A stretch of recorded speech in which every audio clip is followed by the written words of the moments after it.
Welcome to the Map Deck podcast. We're now on Spotify and all sorts of places as well. My name's Paul, this is Jake joining us here today. Hello everyone. Today's subject, we have been watching a couple of videos on YouTube and other podcasts, and there's a flurry of other channels, including GCN Show, who've been talking about the state of the industry. And we kind of agree, but we think we've got some stuff to talk about. Yeah. Now, we've just come from the workshop, got a dirty t-shirt and everything to prove we've been doing some work today. And we were just chatting. Do you know what? We've got some stuff to add here. We've got our own opinions. Now, we are probably guilty of being on the elite side of road bike. Oh, 100%. Stuff. 100%. For what we sell. Downstairs in the actual workshop, we've got absolute all sorts, haven't we? Absolutely everything. But if you go on the YouTube channel, especially the stuff we're showing off, it's all high-end stuff. Yep. There's nothing budget in there particularly. But the reality is definitely that there's literally all sorts downstairs. Yeah. From commuter bikes, e-bikes, just everything. So anyway, so what GCN was sort of saying was that the industry is recovering, but it's definitely being propped up by the top end of the market, the expensive, multiple £1,000 bikes, the dream machines that you guys probably call dentist bikes and that sort of thing. And we get that, we understand that. We haven't really sold that many bikes, what I'd call mid-tier. And the reason for that, I'd say, is because we're struggling to actually find bikes in the mid-tier, which is kind of the point of this podcast. Is we thought actually it's really difficult. There really hasn't been the product out there that's captured the imagination of the entry in mid-tier. 100%. And then we started to drill down into it. And we've been surrounded by Dura-Ace, SRAM Red, Campagnolo Super Record wireless launches, carbon wheels everywhere. But actually what has been made for the entry and mid-tier market? Yeah. And we really struggled.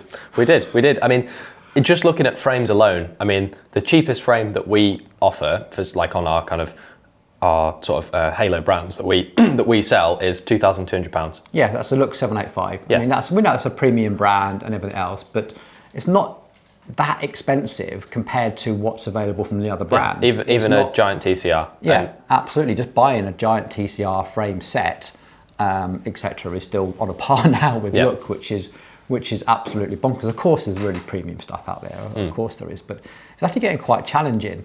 But the other thing I think that's happened is that the price of group sets has just dropped. Like for the massive amounts of overstock, what the Dura-Ace group set, which should be almost a £4,000 product, can now be picked up 2.5. Yeah, 2.5. And you drop that all the way down to 105 mechanical. I've just found this website here selling the new 105 mechanical group set for 395 quid.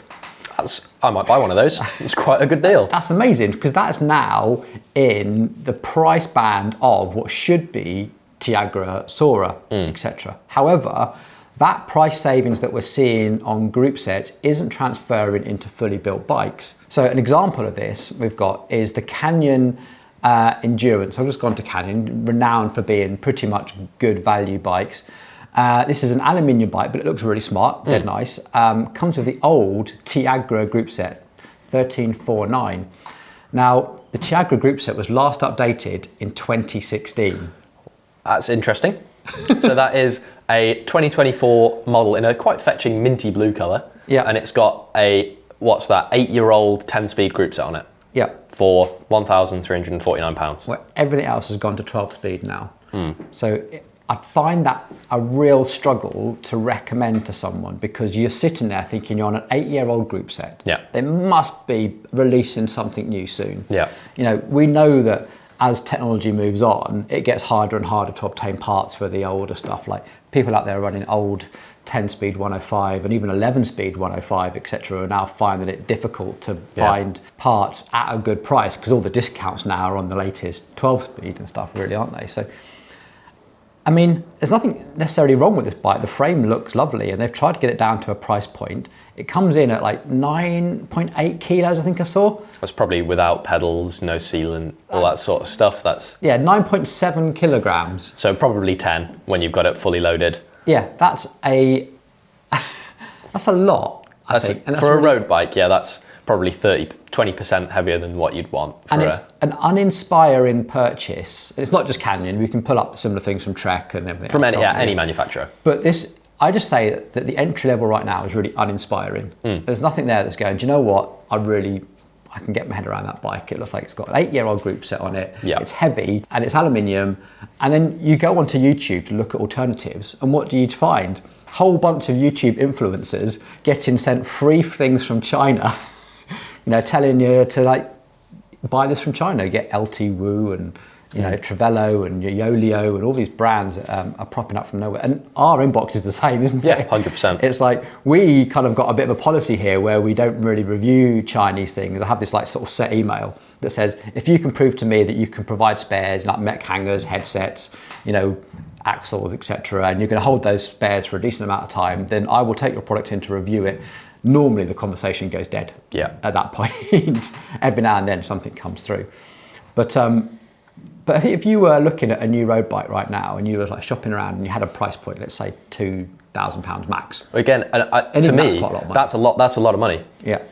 Okay, 1,500 quid max. How does that sound? Yeah. And you went on someone like Canyon. My God, 1,500 quid does not buy you anything interesting. No, not at all. So you go, what else available? What else is there out there? And you come across things like Panda Podium, and you might be tempted by that. So I think a lot of this sort of industry slump, I'd say, it's probably the industry's own fault for ignoring people. It's not giving us anything interesting. There's, as you say, it's got an 8-year-old group set on it, and we took a look as well at the SRAM offerings. So the the Force One, Rival One, the kind of hydraulic group sets. Again, that's another 2016. That was when that was released, and they haven't updated it since. And they look so outdated now. Those levers are like these big bull horns on them and everything else, and they haven't really gone back and fixed the issues from launch, which are the levers rattle around and the banjo fittings inside. And the brakes don't work, and all those sort of things. They could have just refreshed them, but they haven't. All they've done is put the price up periodically. So a SRAM Force One group set mechanical, released in 2016, is now 1,300 quid. And it's like, well, now if you really wanted, you could buy a 105 DO2 group set for £800. Yeah. And it's just So what should be a value product is just isn't there. And I think there's this whole population of cyclists who are like, come on, like give me something to get excited about. Why can't you say Shimano really need to do this rather than just doing the Shimano Dura race, then making a cheaper version for Ultegra, a cheaper version for 105? They actually need to go, right, 350 quid group set, Tiagra level, let's just make the best product possible for 350 quid. Yeah. And then we've got something I think we can probably get excited about again. A little bit, I think, goes the same with frames. Like aluminium frames should be a bit of a bargain, but aluminium frames now. Well, I took a look at the CAD 13. A classic bike. A classic. The Cannondale CAD series has been a staple of the sort of value bike for quite some time. And if I just pull up this Sigma Sports listing here, we have got it's got Rival Axis on it. It's got DT Swiss R470 wheels, so aluminium wheels. It's got Rubino tyres, so 30 quid tyres, all aluminium finishing kit. Would you like to guess how much that bike costs? I can see here, but it's nothing to get excited about. The RRP of a CAD 13 is £3,400.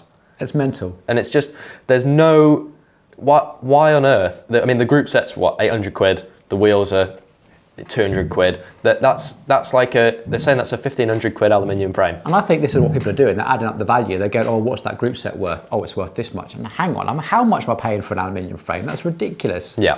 It doesn't make sense. People are doing these sums at home and it's just not making sense. But then what's the alternative? They go, well, actually the alternative is like, right, I'm going to buy that group set because it's an amazing deal. Okay, I need a frame. Yeah. Right. But you can't buy a frame from Canyon. And you can hardly buy a frame from Giant. Yeah. So few brands now are selling frame onlys. Well, especially I think for the value-oriented consumer, a custom building is a very tricky task to kind of get a really under £2,000. I think you really struggle to actually make a functioning bike. Yeah. For everything brand new, it's like a quality build. Really struggle. But the stopping point is the frame. Yeah, because we can see good quality group sets, good quality wheels out there, available to buy in great deals. But what do you put it onto? Yeah, it's like, I mean, Sinelli is actually one of the few brands I think that still do frames of a Western type brand anyway, and they've hardly got anything available either. So it's a real struggle. And I think a lot of it, the industry's got to blame for itself. It's like I say, SRAM have completely ignored the entry and mid-market. Shimano seem to have completely ignored the entry and mid-market in road. They've got queues, but that's at the moment queues is only really for like trekking and like commuting. So they've their mountain bike range is okay, to be fair. Yeah. But the road range has been neglected since 2016. Campagnolo have stepped away. They've completely binned off Veloce. Yeah, absolutely gone. So there's nothing there. So there's no wonder people are looking for like L2 and have been abandoned by all the other brands. This isn't just road biking though. Mountain biking is arguably better. Yeah, I would say for a brand new bike, I think you get more value for money in the value range on the mountain bike side. Yeah, which is odd because we've seen mountain biking kind of decline in popularity, I'd say. We've definitely seen more road and stuff like that. I mean, our suspension workshop is busy. Dan downstairs he's working really hard down there, and we're seeing more people get things repaired. But in terms of like custom building mountain bikes, we haven't seen a lot at all. And we haven't really heard or spoken about people investing in new bikes. Like quite often we'd get someone come in, with a classic one with mountain biking is enduro riders especially, they tend to break things and they just upgrade as they go, and we'll quite often be brought on, my frame's all smashed up, can you take all the components off and put it onto this? And we haven't really seen much of that even. I don't think. What does confuse me is that with a mountain bike, you have so many more components that should be expensive, like suspension, all that. Surely the R&D into a frame is going to be more difficult for a full suspension mountain bike than a road bike. Oh, the geometry is always changing. Road bike is a kind of stable geometry. We're changing tyre widths and that sort of thing at the moment. But the geometry is kind of like, long and slack, short and steep, etc. is kind of set. But as a manufacturer, it should be easy to make a value road bike because you can take all your existing geometries and put it into an aluminium form factor and make something that's perfectly functional, perfectly serviceable, put some aluminium wheels on it and a good value group set, and it should all come up trumps. But for some unbelievable reason, the mountain bike with all its complexities and dropper post, suspension, everything changing all the time seems to offer you more value, and that just makes absolutely no sense to me. Yeah, I'm looking at a Canyon Neuron here, the aluminium version, a similar price to the road bike actually, but suspension forks, rear shock, dropper post, the whole works. It's about £100 more. Yeah. Okay, it's 15 kilograms, whereas the top of the range one is like 13, so you're saving 2 kilograms from going from. But again, that's the same with the road bike. If you're getting a 10 kilogram road bike, then but to save 2 kilograms off a road bike, you're spending 10 grand almost, aren't you? Yeah. That's absolutely insane. Which, I don't know where the industry is going to go with all this, because it's a shame that we almost feel like the Western brands, the established Western brands, are almost opening the door and say, hey China, here's a massive part of the cycling market that you can just have. We're not even going to put up a fight. Just here, take them, because we're not making anything for you. And it's a real shame, because I think I was thinking some of the people that we see downstairs who are parents, for instance, and kind of making the decision with their sort of youth riders. Yeah. And I can imagine, you're getting into racing, you really want a carbon bike, because it's all about having the carbon bike, isn't it? And your mates have got a carbon bike and you want to start racing, etc. And, and you traditionally would go to Giant or whatever, but you can get, oh my God, that's expensive. So, you as the enthusiastic youth rider would go onto YouTube and see what they're saying, and you would come across people like Trace Velo, and you'd probably go back to your mum and say, hey, look at this Yolio or Trevello thing that I could get, and maybe we could build it at home, and that's dead exciting. And the parent probably understandably says, oh, I'm not really sure about buying from Chinese. Isn't there something in the Giant range, something we can just go to a bike shop and get some reassurance with? And they go, whoa. Yeah. It kind of just makes you back off, I think. It's, what are your friends doing at the moment? What are the youth riders at the moment? Where are they going for I mean, if it was me in that same situation, I would get something secondhand.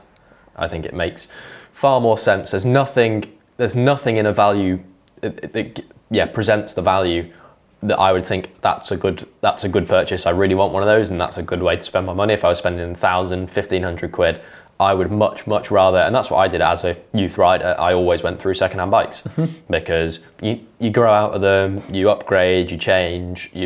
So I would go through the secondhand market in terms of getting a good quality but a couple of years out of date kind of bike, and I think you'll get much more value for money and kind of a much more serviceable bike for what you're paying through the secondhand market. But even that, if you're not as experienced or you don't have anyone to kind of guide you through it, the secondhand market is still a bit of a minefield because you never really know what you're buying. And if you are getting into cycling, you can't just, you still have to educate yourself and try and work it all out and go through all the specs and products and stuff like that, rather than just walking into a bike shop and saying, oh, just getting into cycling, I want a new road bike, what can I get? And it's still tricky, it's still difficult. There's no kind of nailed on, this is what you should get, this is what I want. To buy secondhand, especially a mountain bike, you need to be a pretty clued up player, and you need to be a sort of cyclist yourself, really, to really navigate, compatibilities, because that's getting trickier and trickier, and what's that going to cost to repair? And because sometimes you can get fantastic deals, but a rear cassette could cost you more than the actual price you paid. If you've picked up something with a SRAM XX1 or something group set from like 10 years ago, and you're thinking this is amazing, but then you come to replace that cassette, you're like, whoa. Or even if it's a 11-speed GX with a XD cassette on the back, you still end up paying 200 quid for a cassette. Yeah, absolutely. And so the second-hand market stock can be like, what's out of stock with SRAM this week? I do really feel, so this is like an appeal, I think, isn't it? Come on, Shimano, SRAM, Campagnolo, come on, let's pay some attention to our entry and mid-markets. And bike brands, please, make your frames available. Let us build stuff, because there's so many great deals out there at the moment, and the frames are the backlog. We just can't get a frame. Well, you do wonder if it's to do with the business of, as a bike brand, the business that you kind of bring yourself on their entry-level bikes really is the money in the frames.